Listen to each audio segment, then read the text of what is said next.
Salut et bienvenue pour un nouveau top retour, ce coup-ci sur Rebelle. Ça a été un petit peu serré entre ce film et là-haut.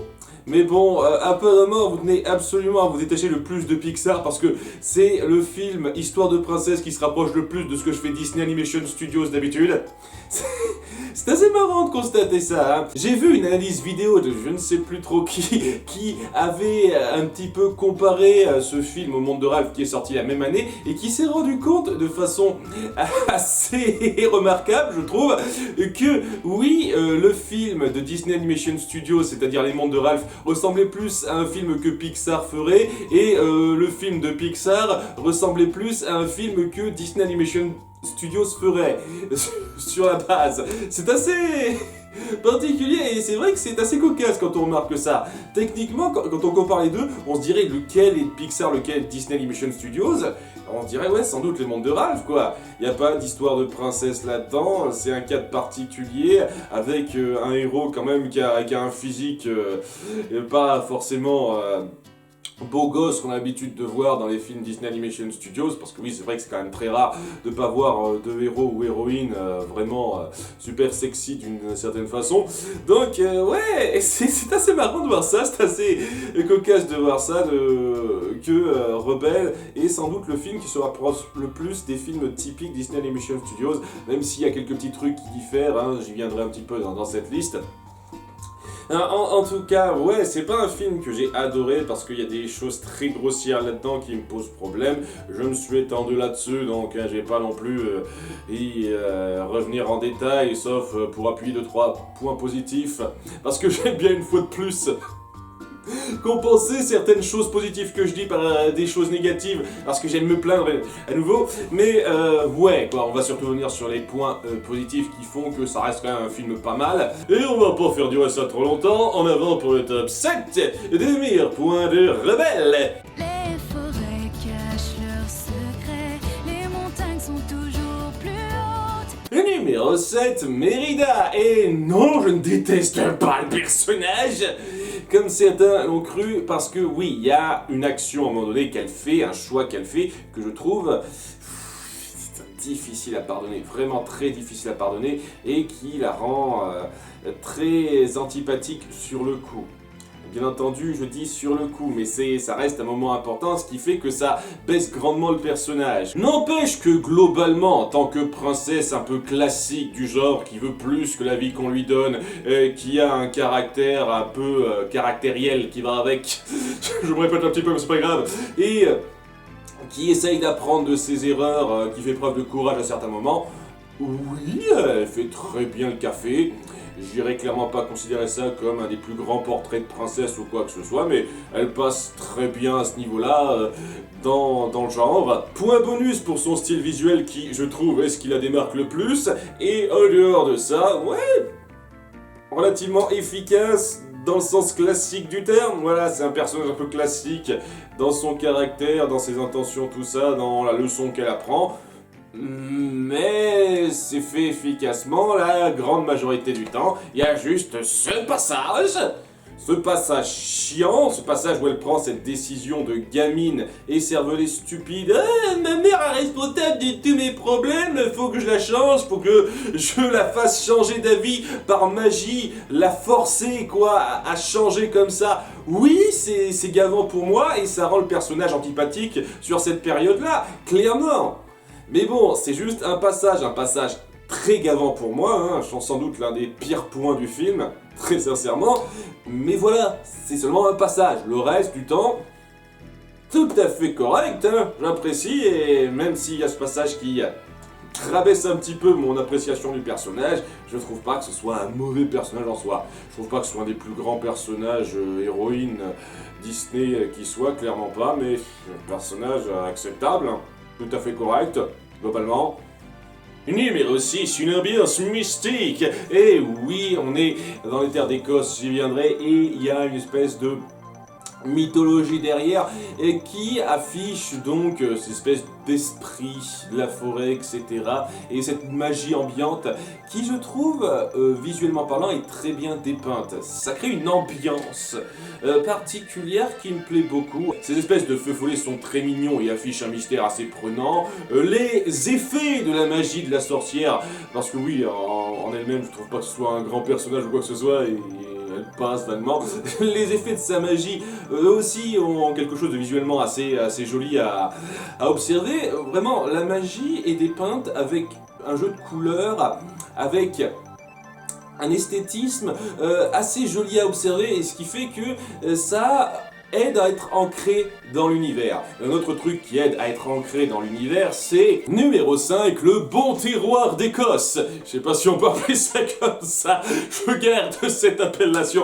Ouais, on est en Écosse, et en plus, donc, du côté mystique qui, je suis sûr, correspond un peu à cette mythologie, il y a les paysages de l'Écosse, toute la verdure qui est très jolie, tout ce qui est château vestimentaire, on a vraiment l'impression de voyager. En tout cas, si on n'est pas écossais, c'est clair que si on est écossais, ça doit pas donner l'impression de voyager beaucoup, mais voilà, on a vraiment l'impression de se trouver dans une contrée particulière qui a donc ses coutumes et sa propre mode vestimentaire, etc. En plus de ça, on met bien l'accent sur les accents. Ça reprend totalement l'accent très typé écossais, qui donne encore plus cette impression d'immersion forte. I can't breathe. Oh, shush, it's perfect. Et oui, ma note de 12 sur 20 prend en compte ça. Hein, si je comptais seulement la VFF ou la VFQ par rapport à ça, ça vaudrait un demi-point ou un point de moins. Clairement. C'est vous dire à quel point c'est important, quoi. Ça arrive à créer une vraie ambiance, ces accents qui n'ont pas été trop repris dans la VFF ou la VFQ. Et ouais, là ça apporte quelque chose d'ambiance particulière et c'est très immersif. On a vraiment l'impression d'être dans un coin particulier, là où énormément d'autres histoires qui se passent donc à différents coins un peu typiques d'Europe ou d'ailleurs, hein, ne donnent pas particulièrement cette impression d'être à ces endroits-là, quoi, vraiment jusqu'au bout, avec les accents bien poussés, etc. On a moins l'impression de voyager que là-dedans, quoi, où vraiment on se trouve dans un cadre qui nous change de nos habitudes, où on a totalement l'impression d'être dans ce pays exotique qui est dépeint. Et c'est assez fort. Numéro 4, un mélange action-tension super prenant. Oui, ce film a des scènes d'action, surtout par rapport à l'ours dont j'ai oublié le nom. Oui, on dit son nom à quelques reprises, je m'excuserai, je mettrai un texte là. Par rapport à cet ours-là, qui est un petit peu la menace du moment, lorsque Mérida et sa mère essayent de s'en tirer, il y a pas mal de violence par rapport à ça, de moments de tension où ils doivent lutter contre cet ours qui sont vraiment forts, quoi. On est pris dans l'action et c'est assez violent même. Je veux dire, le combat final entre Elinor et l'ours en question, waouh! Ça vous prend aux tripes et les coups on les ressent, quoi. Hein. On devrait pas se prendre cette patate là, vous voyez. C'est du bon, c'est du très bon en termes d'action que pas beaucoup de films Disney, je trouve, ne sont arrivés à faire. Hein, il y avait souvent de l'action un peu prenante, mais ça a jamais atteint, je trouve, dans les films animés Disney, hein, ce niveau de violence qui vous prend un peu aux tripes, et qui, honnêtement, rendent les scènes d'action particulièrement épiques. Après, ça représente qu'une petite partie du film, mais cette petite partie du film, elle est mémorable. Hein. Numéro 3, la relation Mérida-Elinor. Je l'ai déjà dit dans ma critique, mais c'est assez rare, dans un film Disney, de se centrer sur une relation mère-fille.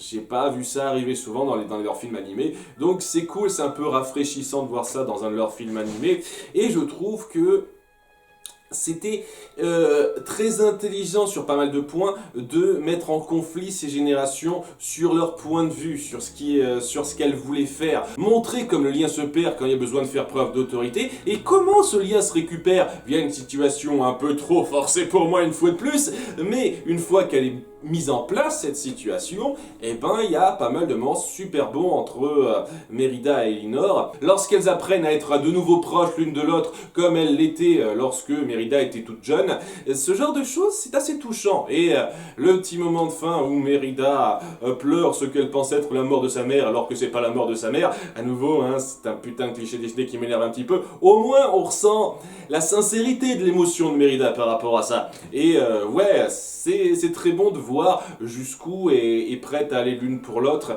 dans la situation forcée dans laquelle elle se trouve. Il y a pas mal de moments mère-fille très touchants qu'on voit à nouveau pas super souvent dans les films animés Disney, et donc c'était très prenant. Et ce qui appuie d'autant plus cette relation, c'est la petite morale qui en découle. Numéro 2, le compromis liberté de voir. Et ouais, malgré le fait que je trouve que c'est pas la chose la mieux illustrée dans le film, surtout à cause des personnages masculins qui sont des arriérés un peu girouettes sur les bords, ce qui n'aide pas.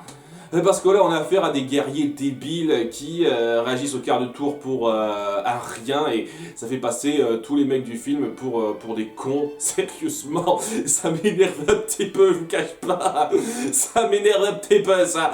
N'empêche que si on accepte cette situation, ce qui est un peu difficile mais on peut le faire quand même, ça appuie une situation où il y a besoin de faire un compromis. C'est-à-dire que dans un sens, oui, cette situation où on doit forcer des mariages arrangés et où nos hommes doivent se sentir forcés de tenir leur alliance via ce genre de procédé, ça doit être un petit peu changé. Et pour ça, le besoin de liberté de Mérida est important à prendre en compte puisque ça saura inspirer un petit peu les gens, mais à côté de ça, faut pas juste dire faut faire tout ce qu'on veut et merde, il faut aussi savoir faire preuve d'autorité, de suivre certaines règles, certains codes pour arriver à convaincre les gens, parce que ça se fait pas tout d'un coup, etc. Et j'apprécie grandement le fait que le film veuille mettre en place un compromis, un équilibre entre les deux, en se disant ouais, je peux pas me permettre de partir où je veux, de faire absolument tout ce que je veux, il faut que j'obéisse à certaines règles, tout en arrivant quand même à les changer un petit peu moi-même, en restant un petit peu qui j'ai envie d'être. Et le fait que nos deux personnages, nos deux héroïnes arrivent à comprendre ça, arrivent à faire ce compromis, je trouve ça très intéressant. Vraiment, ça appuie bien à nouveau cette évolution de leur relation que je trouve sympathique une fois qu'on a sauté le truc grossier qui amène ça.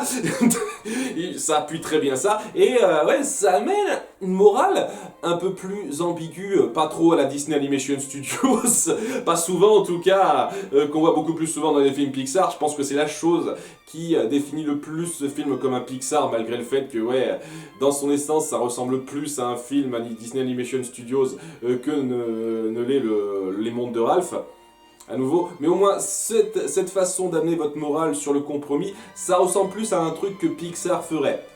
Et comprenez-moi bien, c'est pas juste pour dire que Pixar est supérieur à Disney Animation Studios, comme je peux peut-être en donner l'impression. Je trouve que Disney Animation Studios a produit des films avec leurs points de vue qui sont géniaux et qui rivalisent facilement avec certains des films Pixar, hein, la plupart des films Pixar, qu'on soit bien d'accord. Mais voilà, il y a une approche vraiment différente dans la mentalité, dans les personnages, dans l'univers par rapport à Pixar, qu'on ressent comparé au film Disney Animation Studios, qu'on ressent moyennement dans ce film, à part pour cette morale. Et donc cette morale, je trouve qu'elle était plutôt intelligente, plutôt bien pensée, et même s'il y a des trucs grossiers autour de ça, comme je l'ai dit, eh ben j'apprécie énormément où ça veut aller avec ça. Et enfin, numéro 1, Elinor. Oh, c'est incroyable, vous l'avez pas vu venir, je suis sûr. Oui, j'adore Elinor, c'est mon personnage préféré du film, un personnage préféré Disney tout court, parce que, à nouveau, c'est pas tous les jours qu'on se centre à ce point sur un personnage de mère. Vraiment, à ce point-là, c'est très rare, surtout dans un film Disney Animation Studios. Et le conflit qu'elle a, c'est-à-dire que on met bien en avant le fait qu'elle aime sa fille au début, mais elle est rattrapée par les devoirs royaux qui vont avec. Ça, c'est un truc qui est important pour moi, je trouve, qui est plutôt bien appuyé par rapport au rôle de princesse Disney de Mérida, puisqu'elle fait partie des princesses Disney officielles. C'est qu'il y a besoin de suivre une certaine autorité, un certain protocole. Et Elinor l'a pris, elle. Elinor se dit, qu'il faut suivre ces protocoles pour bien gérer le pays. Surtout quand on voit à côté les blaireaux du sexe fort qui sont pas fichus de réfléchir très loin, il y a cette autorité à suivre, ces décisions, ces protocoles qui sont importants pour maintenir le pays. Voilà, c'est pas juste la fille d'un seigneur à la con qui est libre de faire tout ce qu'elle veut, quoi. Elle obéit à des règles, elle a un titre qu'elle doit suivre. Et ouais, pour Elinor, c'est important de faire ça. Elle en va jusqu'au stade de laisser tomber son rôle de mère pour lui inculquer ça, pour lui dire oui, tu dois faire ci, tu dois te comporter comme ci, comme ça, en étant des fois un peu trop sèche, en allant peut-être un petit peu trop loin parce que voilà quoi. C'est sa première fille. Être une mère parfaite, ça s'apprend pas comme ça, mais elle essaye vraiment d'être responsable et de faire de son mieux pour que sa fille puisse lui succéder, puisse être une bonne princesse, une bonne reine par la suite. Même si elle est un peu aveuglée par l'importance de ces protocoles, et c'est ce qu'elle devra apprendre dans le film.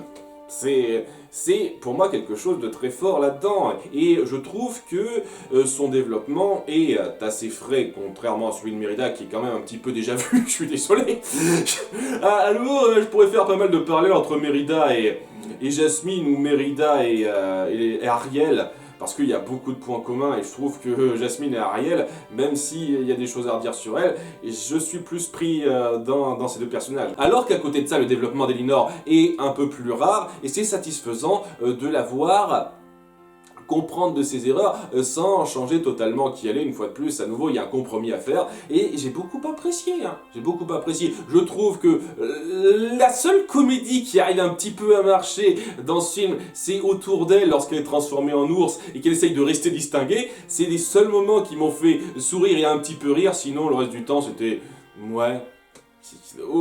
Aucun moment d'humour ne me fait particulièrement sourire en dehors de ça. C'est clairement pas les scènes d'humour autour des triplés qui m'ont arraché le moindre petit sourire. Elle apporte énormément de choses. Et ça me saoule de plus en plus de voir les gens résumer l'importance du film à Mérida, alors qu'Elinor est une co-héroïne comme elle, et qu'elle est beaucoup plus intéressante parce que c'est pas du déjà vu. C'est un personnage que j'adore sur beaucoup de points, j'ai déjà fait tout un laïus sur elle dans mon top 100 des meilleurs personnages Disney, et ouais, je vais pas aller beaucoup plus loin, mais voilà, c'est mon personnage préféré du film de loin, le meilleur point du film, le plus réussi, et je n'ai rien à rajouter de plus. Merci d'avoir suivi ce top retour, j'espère qu'il vous aura plu, et pour le mois suivant, ce sera à vous de décider en commentaire sous la vidéo, n'hésitez pas à participer une fois de plus, merci d'avoir suivi, à très bientôt, au revoir.